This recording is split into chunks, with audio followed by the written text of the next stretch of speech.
tentang SAP 2000-nya itu seperti apa.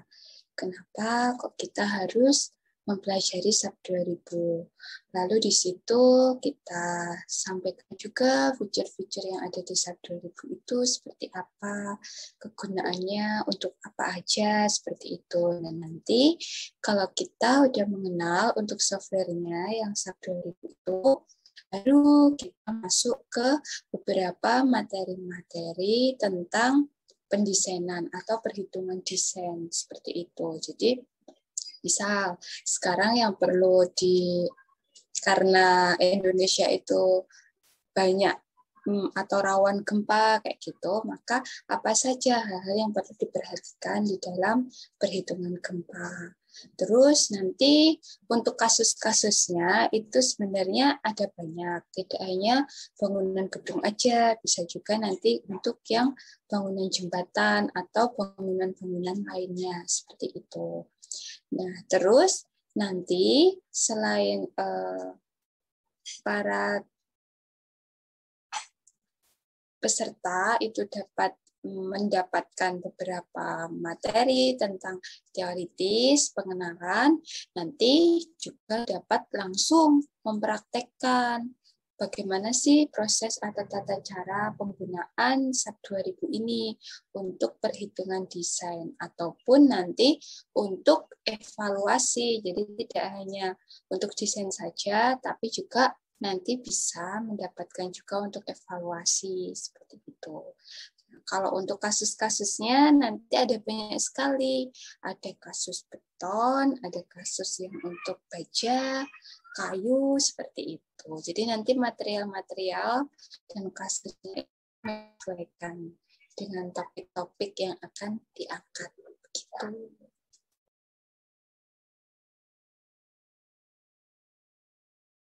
Saatnya itu sebenarnya banyak ya, selain nanti para peserta itu tuh mendapatkan wawasan, mendapatkan pengetahuan seperti itu, atau mendalami untuk terutama software SAP 2000 ini, mahasiswa juga dapat menambah link atau menambah relasi seperti itu antara peserta yang satu dengan peserta yang lain. Jadi kita itu tuh di sini tidak mau menggurui begitu, tidak ya, tapi kita saling berdiskusi, saling sharing bersama bagaimana pengalamannya. Siapa tahu nanti dengan semakin banyak relasi, maka wawasan kita pun juga akan semakin bertambah.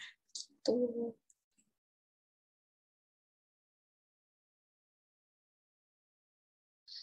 Semua bangunan, terutama seperti bangunan gedung, bangunan jembatan, kayak gitu, pastikan kita perlu mengalami atau melalui tahap yang namanya pendesainan.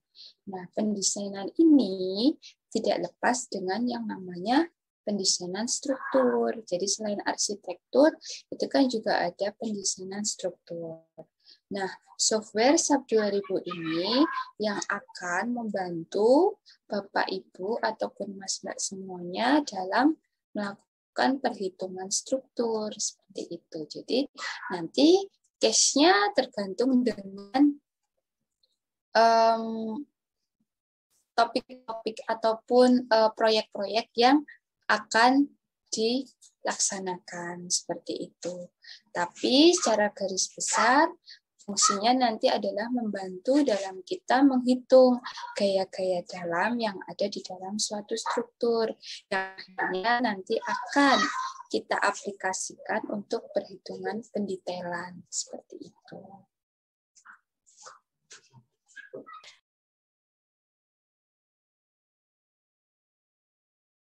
Itu sebenarnya semuanya ya, baik pelajar maupun mahasiswa ataupun yang sudah bekerja. Jadi karena software ini sangat digunakan di dalam konstruksi itu, terutama di perhitungan struktur, maka tidak hanya terbatas untuk pelajar saja, tetapi juga dapat digunakan untuk umum, dapat digunakan untuk karyawan seperti itu, khususnya di dalam bidang konstruksi. Begitu. Jadi terbuka untuk masyarakat umum yang menggeluti di bidang konstruksi. Gitu.